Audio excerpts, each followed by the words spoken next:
जी अस्सलाम वालेकुम। मैं जहां ज़ैब अली वाशिंगटन डीसी से आपके साथ हाजिर हूं। और गुज़िश्ता रात वाशिंगटन डीसी में एक और बड़ा वाकया पेश आया।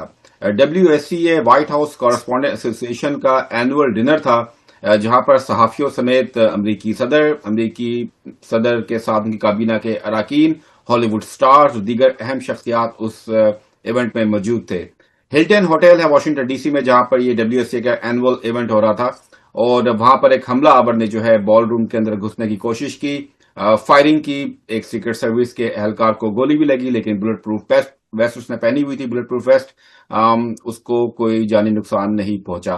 तब अच्छी बात यह है कि हमलावर को ना तो जख्मी हुआ ना वो हलाक हुआ, उसको बिल्कुल सही हालत में गिरफ्तार कर लिया गया है। और उम्मीद इस बात की है कि इस हवाले से जो तफ्तीश होगी, कुछ मजीद हकाइक भी जो है उसमें सामने आएंगे।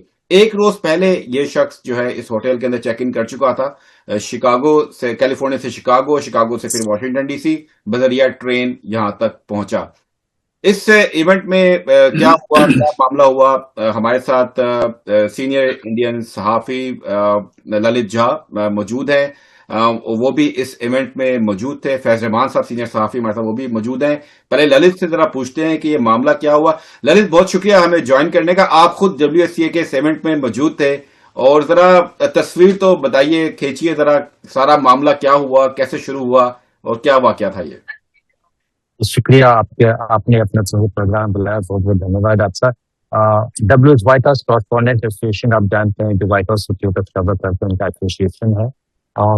उनका एक एनुअल इवेंट होता है, उसको एनुअल डिनर कहते हैं, जिसमें राष्ट्रपति महोदय आते हैं, नॉर्मली आते हैं। राष्ट्रपति ट्रम्प का पहली बार था कि आ रहे थे, पिछले कुछ सालों से नहीं जा रहे थे, उन्होंने बैकआउट किया हुआ था। तो उसकी काफी एक्सपेक्टेशंस थी। पूरा जो बॉल रूम है, हिल्टन होटल का जो बॉल रूम है, हिल्टन का होटल का जो बॉल रूम है, सबसे बड़ा बॉल रूम है वाशिंगटन डीसी के अंदर। यहाँ से करीब 3,000 के आसपास लोग उनके भाषण का इंतजार कर रहे थे। ये हमारी व्हाइट हाउस कॉरस्पॉन्डेंट एसोसिएशन के प्रेसिडेंट हैं। उन्होंने 8 बजे के आसपास प्रोग्राम को स्टार्ट किया। उन्होंने जो vice president, president, first lady, जितने भी लोग थे, उनका वेलकम किया। उसके साथ साथ आके हम डिनर कर रहे थे। डिनर के बाद जो फॉर्मल प्रोग्राम है, जिसमें कि अवार्ड सेरेमनी होता है या फिर स्पीचेज होती हैं, प्रेसिडेंट का भी स्पीच होता है, वो उसके बाद होना था। उसके कुछ दिनों बाद जैसे उन्होंने डिनर के लिए बोला कि हम डिनर करेंगे, डिनर आने वाली थी सबके टेबल के ऊपर में। उसी समय जो है सो मैं जिस टेबल पे बैठा हुआ था, वो मेन जो दरवाजा उसके पास ही था, table number 222।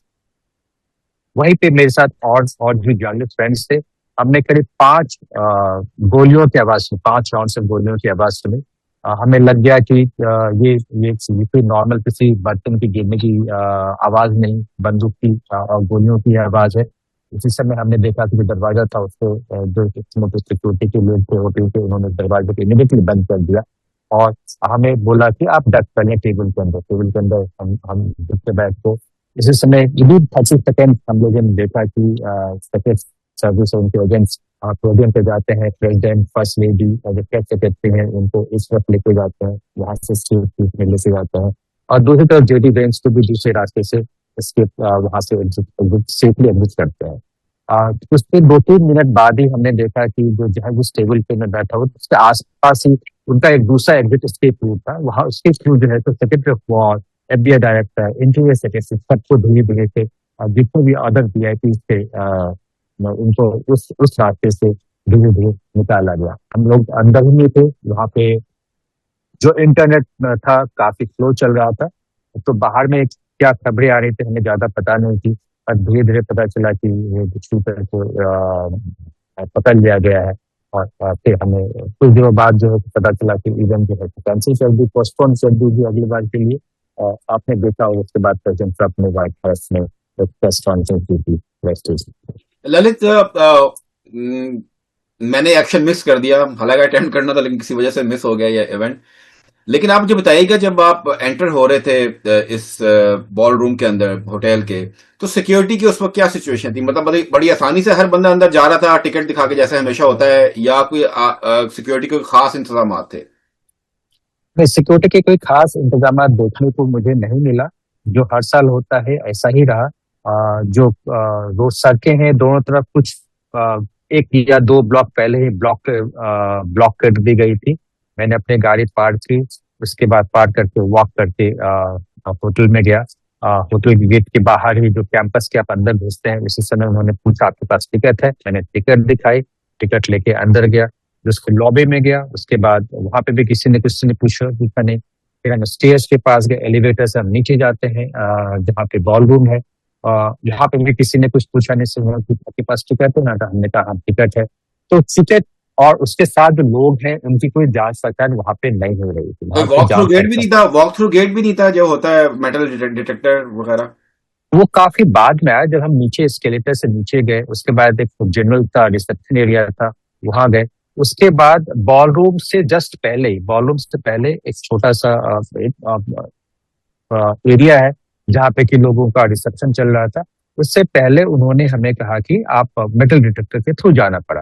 That's the only place, सिर्फ एक ही जगह पे था पूरे मतलब जो बॉल रूम से दरवाजा जाने था में। बॉल रूम में दाखिल होने का, वहां पे सिर्फ आपका मेटल डिटेक्टर चेक किया गया? मतलब हमलावर वहां तक भी पहुंच सकता था अगर पहुंचना चाहता तो? हाँ, जो मेटल डिटेक्टर था उसके इमीडिएटली बाद सीढ़ियां थी, सीढ़ियां से हम नीचे जाते हैं, 10-12 सीढ़ियां थी।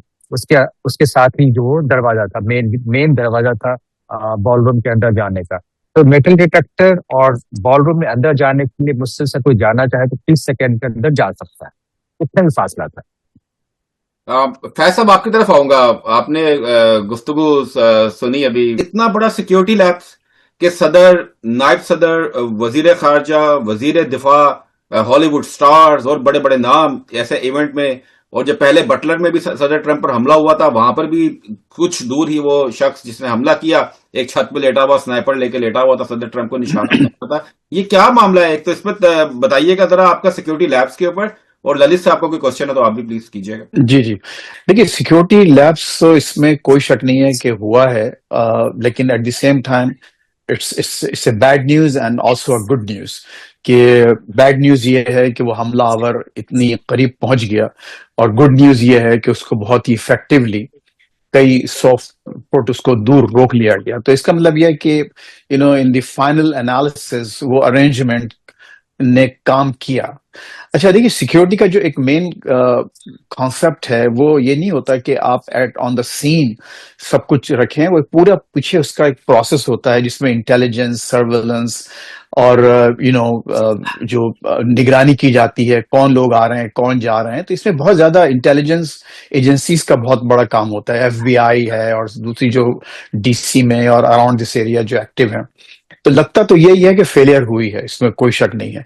लेकिन असल बात तो ये है कि अब इसमें थ्योरीज तो बहुत आ रही हैं, बड़ी कंस्पिरेसी थ्योरीज चल रही हैं कि कौन था, क्या था, और कैसे हुआ क्या। बाज लोग जो जाहिर है कि सदर ट्रंप साहब के डिट्रैक्टर्स हैं, खुद अब उनके अपनी पार्टी के लोग, बाज लोग कह रहे हैं कि एक फॉल्स फ्लैग ऑपरेशन भी हो सकता है। लेकिन हमको मतलब इन चीजों पे अभी फोकस नहीं करना चाहिए, क्योंकि अभी एक एक्टिव वो है, इन्वेस्टिगेशन फेज चल रहा है और बहुत सी चीजें सामने आएंगी। लेकिन एक बात और भी बहुत रेलेवेंट है कि देखिए, बटलर में जो हुआ था पेंसिल्वेनिया में, और जहां उनकी एक्चुअली कान को छूती हुई गोली गुजर गई, तो उसकी भी आपको एक प्रॉपर इन्वेस्टिगेशन अभी कुछ नहीं सामने आई। उसकी फाइल्स हमारे पास नहीं पहुंची हैं।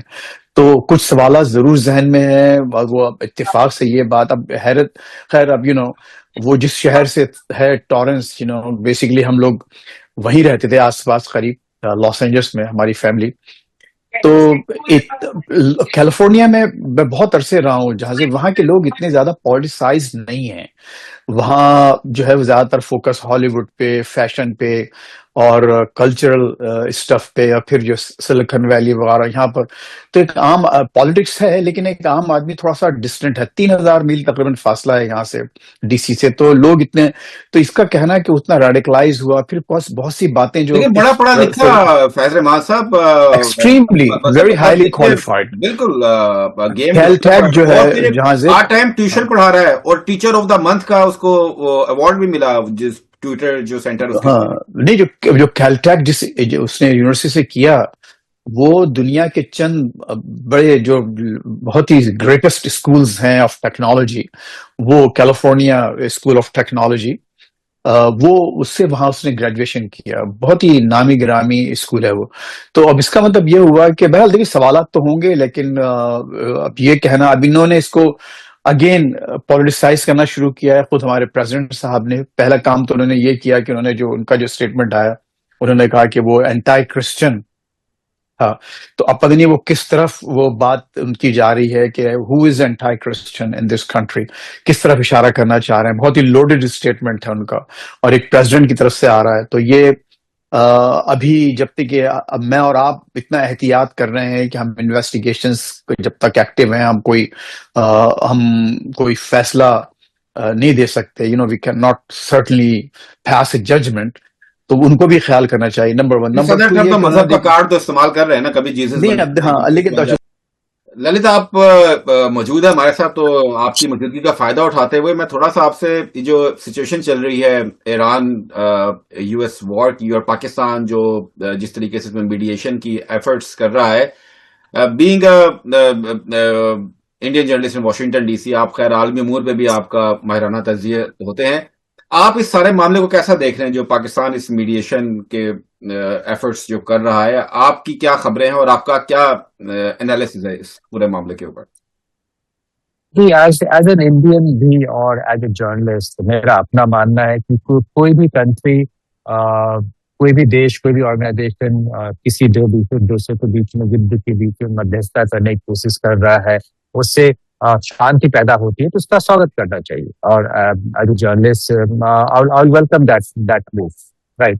उससे सबको फायदा है, भारत को भी फायदा है। अगर वहां पे शांति आती है तो हमें गैस और पेट्रोलियम के जो वहां से सप्लाई चेन है वो चलता चला जाएगा, उसमें रुकावट नहीं आएगी। भारत की आम जनता को इससे उससे फायदा पहुंचेगा, पाकिस्तान को भी फायदा पहुंचेगा, राइट। आप भी यहाँ आप देख ही रहे कि एनर्जी की कितनी बड़ी क्राइसिस हो, तो अपने अपने लेवल पे कितने कट्स किए हैं, राइट। हालांकि भारत में इस प्रकार की उस तरह की क्राइसिस नहीं आई है। भारत में अलग अलग जगहों से सप्लाई चेन इंश्योर करने की कोशिश की है कि वहां से गल्फ से कम भी आता है तो बाकी जगहों से उसकी भरती पूरा पूरा किया जा सके। मेरा अपना पर्सनल राय यही है कि कोई भी कंट्री इस वो युद्ध को खत्म करने की कोशिश करता है तो उसका हमें स्वागत करना चाहिए। और यहाँ पे तो शांति होने से नॉट ओनली साउथ एशिया में ही, विश्व के सभी जगहों पे जहाँ पे की ऑयल सप्लाई जाती है मिडिल ईस्ट रीजन से सप्लाई चेन कंटिन्यू करेगी, इसका तो स्वागत ही होता है। बट उसके पीछे क्या कारण हो सकते हैं, पाकिस्तान है क्यों, तो उसके पीछे आई थिंक पाकिस्तान की पोजीशनिंग, ईरान और ट्रम्प के बीच में चाइना का आना, राइट, इन सब के कारण ही हो सकता है पाकिस्तान मध्यस्थता कर रहा है। और दोनों कंट्री, ईरान किसके ऊपर विस्फेद कर सकता था, उनको लगा कि पाकिस्तान। मेन डेडलॉक तो ये है कि यूएस ने कहा है कि वो ईरान को कभी भी न्यूक्लियर वेपन नहीं बनाने देगा, और ईरान ने कभी भी इसको मना नहीं किया। उन्होंने कहा है कि वो उसके वो उनका हक है कि वो न्यूक्लियर वेपन से बना। फैसद सदर ट्रंप ने यह कहा था कुछ रोज कबल, बयान दिया था जब उन्होंने शुक्रिया अदा किया ईरान का, कि ईरान बड़ा शुक्रिया, आपने अपना हरमोज खोल दी। फिर उन्होंने कहा ईरान जो है वो अपना यूरेनियम जो है गिव अप करने के लिए तैयार हो गया है। रशिया ने ऑफर की ईरान को कि भाई वो अपना यूरेनियम हमारे पास जो है वो रखवा सकता है। इस तरह की खबरें आ रही थी। फिर अचानक जो है मामला खराब हो गया, डेडलॉक हो गया। आपका क्या तजिया है सर इस मामले पे, ये डेडलॉक क्यों आ गया? जो मुझे जो प्रॉब्लम नजर आता है, जो कॉन्फ्लिक्टिंग मैसेजेस और जो कंफ्यूजन, वो यहाँ पर व्हाइट हाउस से है। देखिए 11 अप्रैल को वहां पर ये लोग बैठे थे, जो वहां जर्नलिस्ट थे जिना मीडिया सेंटर में। तो वहां ये 3 बजे रात को ये कह दिया गया था कि आप लोग तैयार रहें, ये जॉइंट कम्युनिके आने वाला है। उसके थोड़ी देर बाद ये अचानक मालूम हुआ कि वाइस प्रेसिडेंट साहब एक प्रेस कॉन्फ्रेंस करने वाले हैं। वो आए, 3 मिनट बात की और सीधे अपने एयरपोर्ट चले गए, अपने प्लेन पर, एयरफोर्स 2 पर। अच्छा, फिर उसके बाद अभी फ्राइडे को, actually yes, Friday morning DC में ओवल ऑफिस में सदर ट्रंप ने ये कहा कि हम माहदा हो चला था, लेकिन मैंने उसको टॉर्पीडो का लफ्ज तो उन्होंने कहा, मैंने उसको खत्म कर दिया, क्योंकि हम चाहते हैं कि उससे मजीद उनसे कंसेशंस हासिल किए जाएं, क्योंकि वो बहुत बुरे शेप में ईरानी। देखिए अभी ललित ने जो बात की कि ईरानियों ने ये नहीं कहा कि हम नहीं बनाना चाहते, वो एग्री नहीं कर रहे इस डिमांड से। ईरानियों ने 2015 में एग्री कर लिया था, लिख के दे दिया था। जो JCPOA जो डील थी ओबामा के साथ, बड़ी कॉम्प्रिहेंसिव, और उसके गारंटर्स थे। और अभी जॉन कैरी ने एक इंटरव्यू दिया था, बड़ा फेमस हुआ है, वायरल हुआ। उसमें उन्होंने कहा है कि मोसाद, सीआईए, जर्मन इंटेलिजेंस, दुनिया की तमाम इंटेलिजेंस एजेंसी और तमाम जो गारंटर्स थे, including the European union, China, वो सब कह रहे थे कि हाँ, ये वेरीफाइबल, और जो इंस्पेक्शंस हो रहे थे क्या ये बना नहीं रहे हैं, और ये लोग पीछे उतना जो एक उनको अलाउ किया गया था उस ट्रीटी के जरिए, और एनपीटी के चूंकि सिग्नेटरी है, तो as a signatory to the NPT, non proliferation treaty के, तो वो कर ही नहीं सकते, बना ही नहीं सकते वेपन। तो वेपन का, और फिर आपको ये भी मालूम है कि जो द लेट खामेनाई, उन्होंने एक फतवा भी जारी किया था, और वो फतवा अब तक वैलिड है कि, तो सवाल ये नहीं है कि वो वेपन नहीं बनाया जाए, इनका हमारे अहदाफ वॉशिंगटन से चेंज हो रहे हैं, यानी टारगेट समझो, अपना गोल पोस्ट। एक पहले हमने कहा कि आप वेपन नहीं बनाएंगे, उन्होंने कहा ठीक है नहीं बनाएंगे, फतवा है। इन्होंने कहा नहीं, आप एनरिचमेंट भी नहीं करेंगे, और इतना भी नहीं करेंगे कि हम जीरो एनरिचमेंट, यानी जो 3.67 जो अलाउ करता है वो जेसीपीओए और एनपीटी, आप वो भी नहीं करेंगे। ट्रम्प डेफिनेटली इस वक्त ये चाहते हैं कि किसी तरह से वो इससे बाहर निकले। लेकिन जो स्पॉइलर है इसराइल और इजरायली पॉलिसी, और खुद जो नेतन्याहू की जो पर्सनल इश्यूज हैं, उनका करप्शन ट्रायल, उनकी अपनी हेल्थ, उनकी अपनी सियासत, फिर जो इंटरनल इकोनॉमिक सिचुएशन, और उनकी इसराइल की अपनी कॉस्ट, उसकी वजह से मेरा ख्याल है इन पर अभी भी प्रेशर रहेगा कि इस वॉर को कंटिन्यू करें। लेकिन ट्रम्प के पास अब एक ही चॉइस है कि वो इनसे बात करें। और अब इनका मेरा ख्याल ये है कि जो ईरानियों की जो मैक्सिमलिस्ट पोजीशन है कि आप हमको टोटल जो with in the international law legal framework में जो चीजें हम कर सकते हैं उनको करने दें, हमें स्टेट ऑफ हॉर्मुज की सॉवरेंटी माने और टोल लेने दें। मेरा ख्याल है बात यहां तक पहुंचेगी कि स्टेट भी खुल जाएगी टोल्स वगैरह के बगैर, लेकिन इनको अब ईरान पर सैंक्शंस को कुछ कम करना पड़ेगा, और वही उनका असल पर्पस होगा। ललित, आपका बहुत शुक्रिया। फैज रहमान साहब, आपका बहुत शुक्रिया। और जैसे थैंक यू, फैज नाइस टू रहमान बी साहब ने कहा कि एप्रिशिएटेड। इस वक्त जो है मामला वहीं पे है, क्योंकि इस जंग से पहले अब नायर हरमुज तो खुला हुआ था, अभी भी उसी पर झगड़ा चल रहा है, और न्यूक्लियर मामले के ऊपर, जहां से अभी को वाशिंगटन डीसी से ज्यादा दी देगा। अल्लाह हाफिज।